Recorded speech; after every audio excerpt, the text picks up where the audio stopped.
Greetings, fellow explorers. Buckle up as we uncover the secrets of brooding. The brooding period, generally considered as a period of time from placement through 14 days, is perhaps the most important time in a bird's life. It is also the most sensitive period in the bird's life because it is moving from an immature thermoregulation system to a matured system, which is usually the farmhouse. All right, so these periods are so sensitive.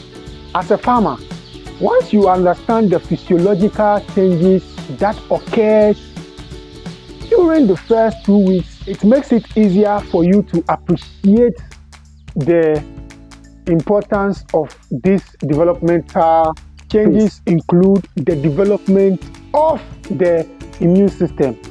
Remember, it's from the hatchery, the antibodies from the hatchery down here to the vaccinations that they get before coming down, and then of course the field vaccinations that we give them, okay, the vitamins and all of that. Also, the field exposure to field pathogens. Okay, it is very necessary as a farmer for you to understand this process of the bird, at least in the first 2 weeks, which is the first 14 days of the life of the bird. This is when not only the immune system is developing, but of course the digestive system is equally developing. Digestive system is developing together with the liver, the intestine, okay, and then the digestive system itself, the spleen, and what have you. All of this is developing, okay. This is where proper feed conversion is going to take place. So if you do not help during this, formative stage of the bird, it's going to affect the entire lifespan of the bird. Also, the skeleton is so important. At this point, the skeleton is equally, developing. Once this is going to develop, longer, bones for the legs to be able to stand very well. All of these are taking place, okay? All of these are taking place. And so for the first 2 weeks, you must understand how these, young chicks develop. Finally, the thermoregulation. At this point, the first 5 days of the bird, the chick, its system is unable to regulate the temperature around it. That is why it is very necessary for you to be able to modulate the temperature given in the pen, all right, which is 34 degrees Celsius. That is what they require. Okay, the thermoregulation of the bird at this moment, it is unable to regulate it for itself. The feathers are not there. So the first 7 days, you realize that the feathers have started developing. And for that matter, it has learned how to control the temperature around it. So these are the 4 key things that develops when your chick comes in. First, I mentioned the immune system, the digestive system, the skeletal system, and then finally, the thermoregulatory system. Now, with this in mind, let us dive straight into the brooding process, okay? What are the processes that you go through? First of all, the pre-placement process. At the pre-placement process, this is where you prepare by cleaning pen area where the birds are going to be brooded. You clean the place, You disinfect the place, because remember, we mentioned earlier on, the immune system of the birds or the chicks aren't, solid yet. They have not developed. And for that matter, you would need to work on the area you are going to brood them. You need to clean the place. You need to keep it ready for the birds to before the birds arrive. All right. You make sure that you repair all the holes. All right. To prevent rodents from entering the brooding house. Second, now we suppose the birds are in. Let's talk about feed management. Feed management. I will do a special video on how much feed your bird requires every week, every day, per bed and all of that. But in the meantime, take this. So proper feed management is very crucial at this very point. Okay, so you make sure that at this moment you get the right apparatus for the feed. Okay, at this point you have to get brooding papers. Brooding papers. Brooding papers, if you are in Ghana and you are watching me, it's more or less like graphic, okay, or cement paper. You just put it on the floor, you spread it on the floor. At this moment, the birds are unable to differentiate between food and other foreign materials like wood shavings. For that matter, anything at all, they just try to consume or feed on. So you cannot use wood shavings in your brooding house. At this point, you cannot give them proper feeders. You cannot give them proper feeders. So the first day, if you just spread the feed on the paper.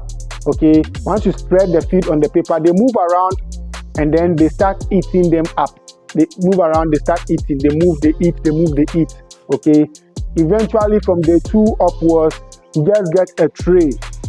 All right, a tray, not proper feeder, a tray where you can put in the feed for them to consume.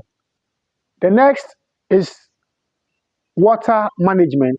Water management. This is where some farmers fail.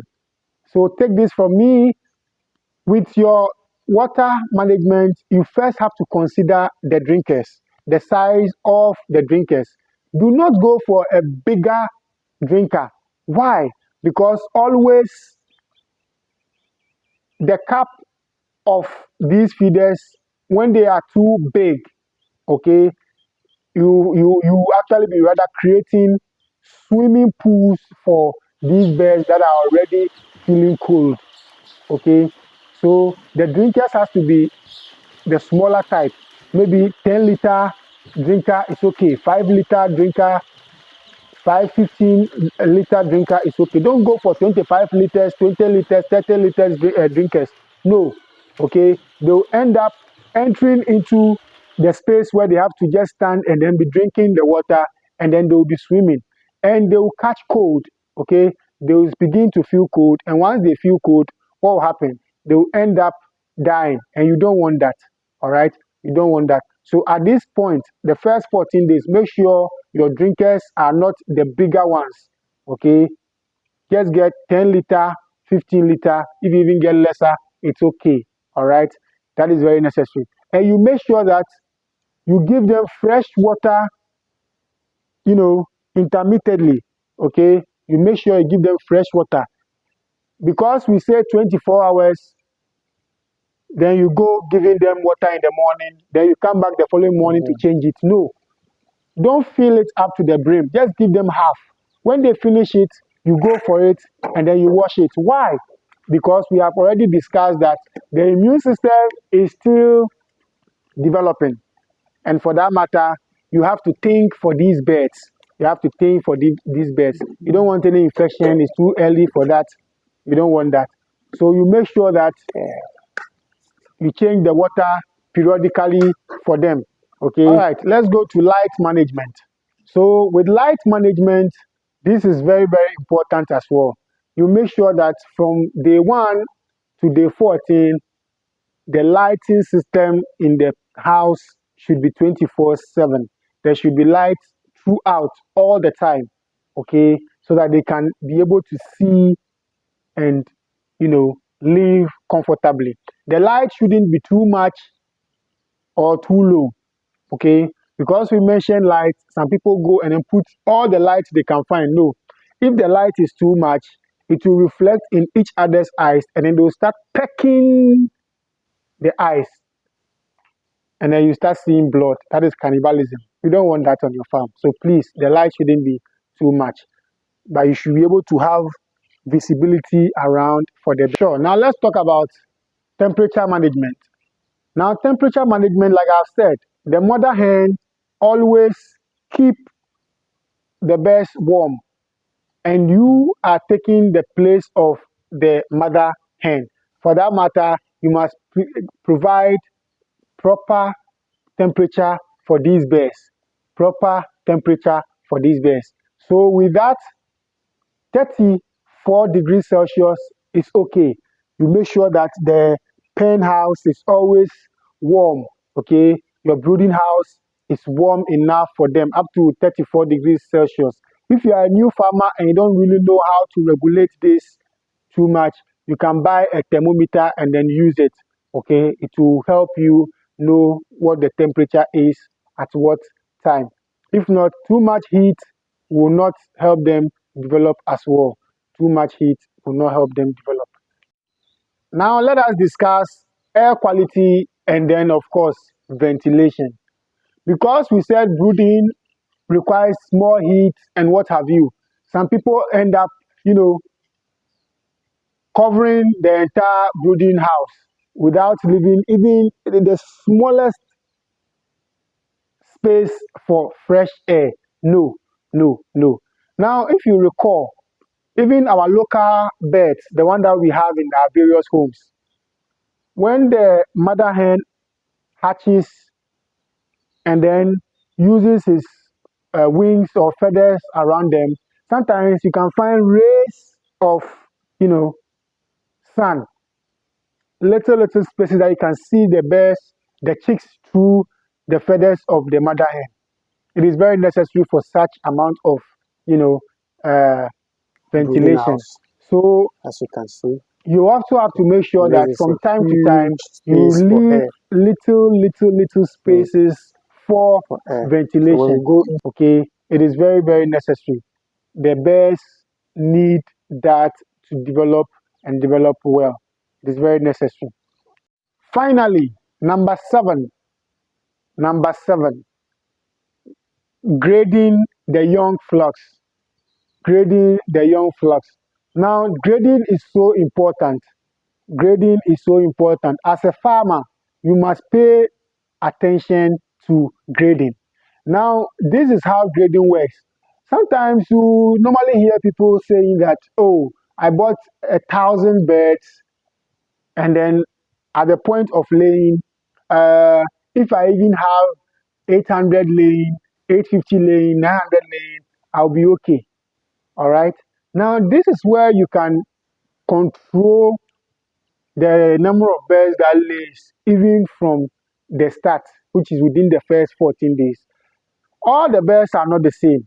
All the birds are never the same. Just like human beings, some of us are aggressive, some are, quiet, some are calm, some are sociable, some are not the same way. Okay, it is in the birds as well. So when you bring the birds, as they feed, as they move around, you observe them. Not all of them will be eating aggressively when the food or the feed is served. No. Some of them will just love to be at their one corner quietly without going close to where the feed is being, served. Some of them are shy, some of them are scared, some of them are scared that they will be beaten or they will just jump over them and all of that. So some of them will end up not feeding well. It is their nature. Some of them will end up not feeding well. And what will happen is that it will affect their development process. Now, once that happens, it will go a very long way to affect their productivity level as well. So when the time is up for all the layers to start laying, these people will sometimes lay, or in some cases, very rare cases, they wouldn't lay at all for a very long time. So what do? You pick them up, you separate them individually from the aggressive birds. Okay, you separate them and then you give them attention special attention. You feed them differently and then you give them water differently. Okay, because they are of the same kind, they will also eat at their own pace. They will drink at their own pace. They will move around at their own pace. So you take care of that today, and then tomorrow they will also take care of you when it comes to production. When it comes to production. So this is what we call the grading. So you grade them from the infancy before they start laying or to the point of laying. If you don't do it that way, they will not produce properly for you. Okay, that's a wrap for today. Let me know your thoughts in the comments below, and I'll see you in the next one. Bye bye.